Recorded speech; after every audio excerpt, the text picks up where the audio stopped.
4, 3, 2, 1, 0.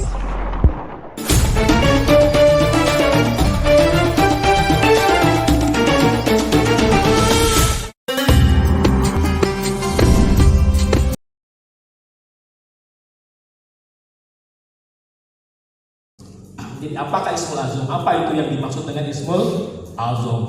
Ya, secara definisinya Ismul Azam adalah nama yang paling agung. Ada juga yang menyebut dengan Ismullahul Azam, nama Allah yang paling agung. Lalu sebenarnya Ismul Azam itu kalau diartikan kan nama Allah yang teragung. Kesannya seolah-olah itu hanya satu. Bagaimanakah lafaznya? Selama ini kita disebut lafaz yang sangat rahasia dari zaman ke zaman, dari generasi ke generasi. Apakah ada keterangan bagaimana lafaz Ismul Azam? Ada sebuah hadis baginda Nabi dari Buraidah bin Husayn radhiyallahu anhu, beliau berkata, Rasulullah SAW mendengar seorang lelaki berkata dalam doanya. Ada seorang berdoa dengan doa seperti ini, Allahumma inni as'aluka bi anni asyhadu annaka antallah la ilaha illa anta al-ahadus samad allazi lam yalid wa lam yulad wa lam yakul lahu kufuwan ahad. Ya Allah, sesungguhnya aku memohon kepadamu dengan persaksianku bahwa sungguh Engkau Allah yang tiada sembahan yang benar kecuali Engkau, yang Maha Esa dan yang bergantung kepadanya segala sesuatu, yang tiada beranak dan tiada pula diperanakan, serta tiada sesuatu pun yang setara dengannya. Maka Rasulullah SAW bersabda, sungguh dia telah memohon kepada Allah dengan namanya yang paling agung, dengan Ismul Azam, yang jika seseorang meminta kepadanya dengan nama tersebut, maka Allah akan memenuhi permintaannya, dan jika dia berdoa kepadanya dengan nama tersebut, maka Allah akan mengabulkan doanya. Hadis riwayat Imam Ahmad, Imam Abu Daud, dan Imam At-Tirmizi. Ini riwayat pertama tentang Ismul Azam. Ada riwayat kedua dari Anas bin Malik radhiyallahu anhu bahwa Rasulullah SAW mendengar seseorang berdoa, Allahumma inni as'aluka bi anna lakal hamdu la ilaha illa anta, wa fi riwayatin wahdaka la syarika lak, al-mannanu ya badi as-samawati wal ard, ya dzal jalali wal ikram, ya hayyu ya qayyum, wa fi riwayatin inni as'aluka. Ini ada tambahan wa fi riwayatin, artinya ada teks yang hanya sampai di sini lalu melanjutkan ke sini, ya. Jadi arti wa fi riwayatin ada teks yang lengkap, ada teks yang tidak lengkap. Tapi kita gunakan teks yang lengkap, kita artikan, wahai Allah, sesungguhnya aku memohon kepadamu bahwa sesungguhnya segala pujian adalah milikmu, tiada sembahan yang benar kecuali Engkau, Maha Satu Engkau dan tiada sekutu bagimu, yang Maha memberi karunia, wahai pencipta langit dan bumi, wahai yang Maha memiliki keagungan dan kemuliaan, wahai yang Maha hidup, wahai yang Maha berdiri sendiri, sesungguhnya aku meminta kepadamu. Maka Rasulullah SAW bersabda, demi Allah yang jiwaku di tangannya, sesungguhnya dia telah berdoa kepada Allah dengan namanya yang paling agung, yang jika seseorang berdoa kepadanya dengan nama tersebut, maka Allah akan mengabulkan doanya, dan jika dia meminta kepadanya dengan nama tersebut, maka Allah akan memenuhi permintaannya. Hadis riwayat Imam Ahmad, Imam Abu Daud, Imam At-Tirmizi. Teks lafaz yang pertama dengan yang kedua sama atau beda? Beda atau sama? Beda. Katanya Ismul Azam nama Allah yang teragung, berarti kan harus seolah-olahnya satu. Tapi kok ini ada dua lafaz yang berbeda, ya. Walaupun ada persamaan antara dua riwayat ini. Apa persamaannya riwayat yang pertama dengan riwayat yang kedua? Apa persamaannya? Dua orang ini berdoa dengan doa hasil inovasinya sendiri, bukan dengan doa yang diajarkan Rasulullah SAW. Nah, ini makanya jadi dalil nih, jangan gampang bilang bid'ah. Ini kan harusnya Rasulullah, ini orang doa bukan doa yang saya ajarin, bid'ah. Rasul ngomong begitu nggak? Enggak. Kan harusnya kalau kita itu doa inovasi, bukan Rasul yang ngajarin. Rasul mengatakan, berani-berani berdoa bukan dari yang saya ajarin, bid'ah. Tapi Rasul malah mengatakan dua-duanya dipuji bahwa mereka berdua berdoa dengan Ismul Azam. Itu persamaan dua redaksi ini. Walaupun lafadznya berbeda, tapi intinya mereka berdoa dengan doa hasil inovasinya sendiri, bukan doa yang diajarkan secara langsung oleh Rasulullah SAW. Ya. Kita lanjut dulu. Ya. Hadis Ismul Azam yang berikutnya telah bercerita kepadaku Abu Bakar, telah bercerita kepadaku Isa bin Yunus dari Ubaidillah bin Abi Ziyad, dari Syahri bin Hausab, dari Asma binti Yazid. Ia berkata, telah bersabda Rasulullah SAW, nama Allah yang teragung terdapat dalam wa ilahukum ilahu wahid la ilaha illa huwa rahmanur rahim wa fatihati surati Ali Imran. Hadis riwayat Ibnu Majah. Jadi ada di dalam ayat ini Al-Baqarah 163 dan juga awalnya Ali Imran. Ya.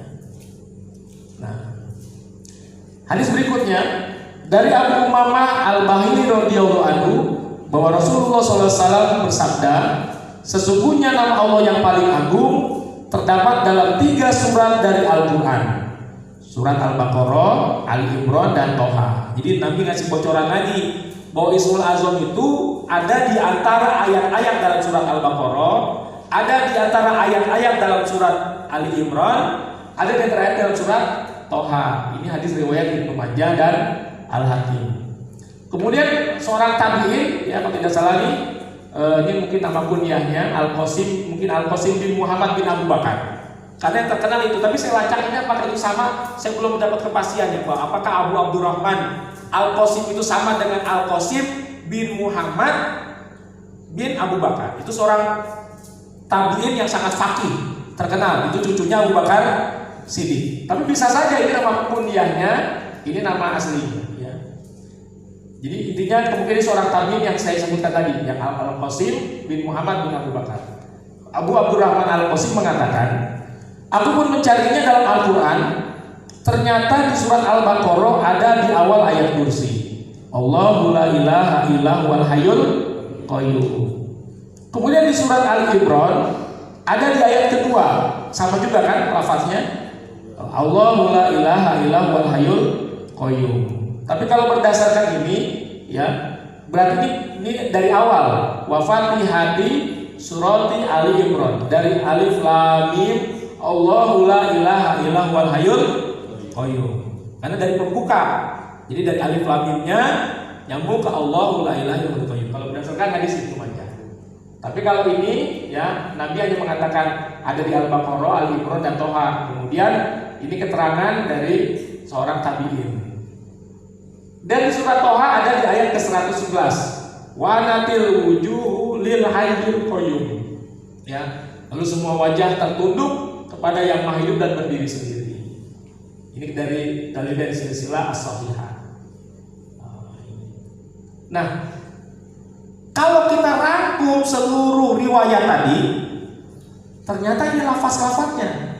Allah Al-Ahad, As-Somad, Al-Manan adalah ilah illa anta, la ilaha illa huwa, allazi lam yalid wa lam yulad wa lam yakul lahu kufuwan ahad.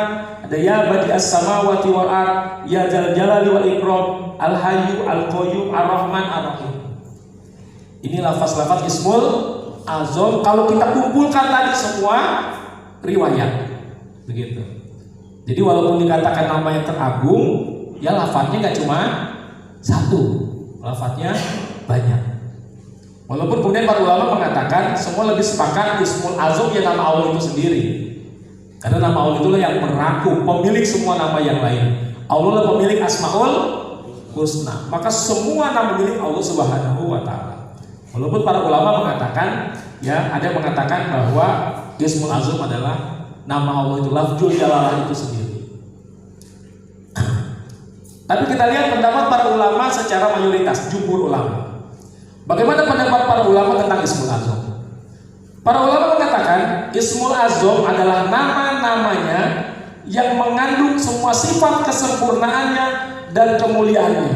Jadi yang dimaksud bukanlah satu nama Allah Ta'ala tertentu saja. Nah ini para ulama kemudian mengatakan karena tadi berdasarkan teks hasilnya banyak, ya, maka Ismul Azam itu sebenarnya nama-nama Allah penggabungan. Kalau nama itu dipahami dengan sungguh-sungguh, lalu kita memahami sifat kesempurnaannya dan kemuliaannya.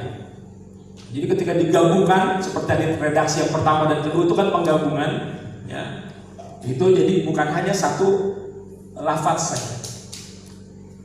Lalu pendapat para ulama yang berikutnya, Ismul Azam yang sejati adalah yang muncul dari ilham ilahi, terucap dari hati nurani tanpa direkayasa oleh akal dan hawa nafsu. Makanya dua redaksi yang pertama orang itu ketika membacanya memang dari dirinya sendiri berdasarkan ilham dari Allah. Jadi ketika dia berdoa, Allah ingin mengabulkan doanya, maka Allah jadikan sebab agar doanya terkabul, maka Allah berikan Ismul Azam. Karena ketika orang berdoa dengan Ismul Azam, doanya tadi pasti dikabulkan. Intinya di sana. Prinsipnya secara hakikat memang Allah ingin mengabulkan doanya, lalu secara proses syariatnya Allah menurunkan Ismul Azam kepada keduanya. Maka saya katakan tadi persamaannya dua-duanya itu doanya seolah doa inovasi sendiri. Tapi kata kuncinya bukan rekayasa akal dan hawa nafsu, bukan mikir nih, saya bilang Ismul Azam kayak nama Allah yang agung ini kita reka-reka nih. Enggak, dia bukan reka-reka akal dan hawa nafsu, spontan langsung ada di kolbunya, ya, lalu dia lafazkan dengan lisannya. Itu bedanya. Jadi bukan kita reka-reka nih, kayak sekarang saya pengen bikin susunan Ismul Azam sendiri itu namanya ngarang. Dia nggak ngarang, benar-benar ilham dari Allah, dari kolbu yang paling dalam. Nah sehingga dengan riwayat tadi keluar dari dia, kalau Rasul membenahi Ismul Azam, maka sampailah kepada kita, timbullah pemahaman tentang Ismul Azam. Ya. Adakah Ismul Azam di dalam amalan kita? Adakah Ismul Azam dalam amalan kita?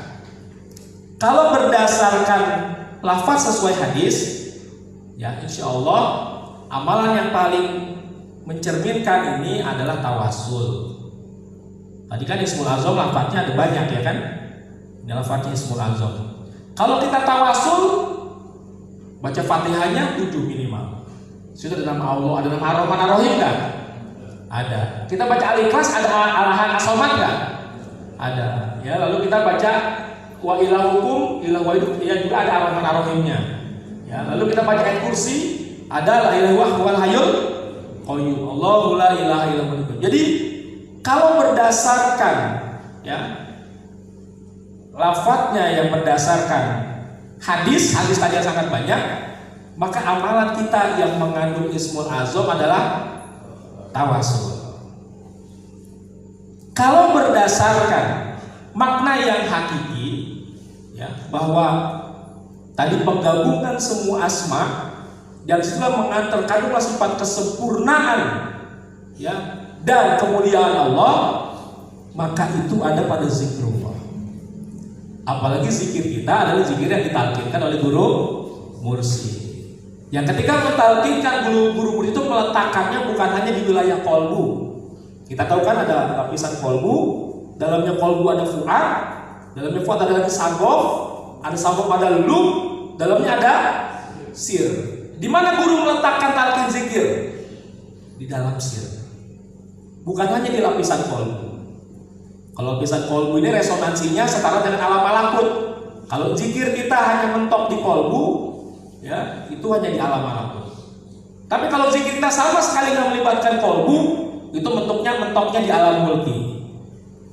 Ini gambaran alam mulki dengan alam malakut ya. Ini gambaran. Ya. Jadi saya sengaja nih kalau wilayahnya masih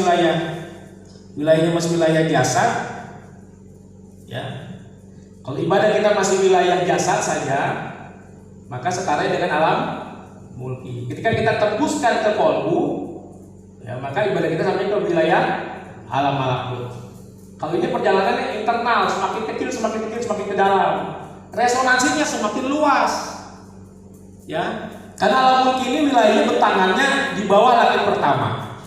Alam malakut langit pertama sampai langit ke 7. Jadi kalau ibadah kita tembus ke kolbu, sampailah ke alam malakut. Ibadah kita tembus ke fuad, sampailah ke alam jabarut. Alam jabarut sampai sidratul muntaha. Kita tembuskan lagi ibadah kita sampai ke sir, sampai ke alam lahul.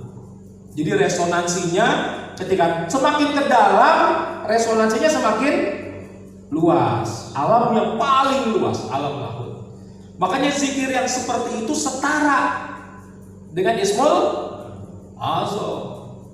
Jadi ketika kita pantang zikir rofi, beresonansi dia di alam lahul, bergetar ya sampai ke alam lahul.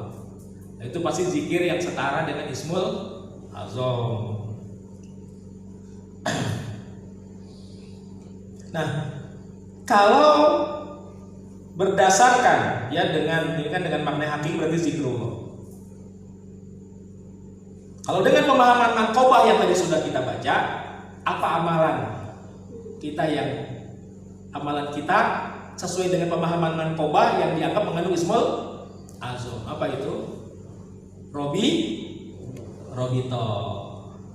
Ketika kita robito kepada guru, ya kita berdoa dengan sambil robito kepada guru, itu hakikatnya kita sedang berdoa kepada Allah dengan Ismul Azam. Karena guru kita, sebagaimana Tuan Syekh tadi namanya seperti Ismul Azam, berlaku juga buat guru kita Tuan Syekh Ahmad Sohibul Wafatul Arifin. Maka nama beliau pun seperti Ismul Azam. Jadi ketika kita menyebut nama beliau, kita mengingat beliau, kita sedang menyebut dan mengingat Ismul Azam.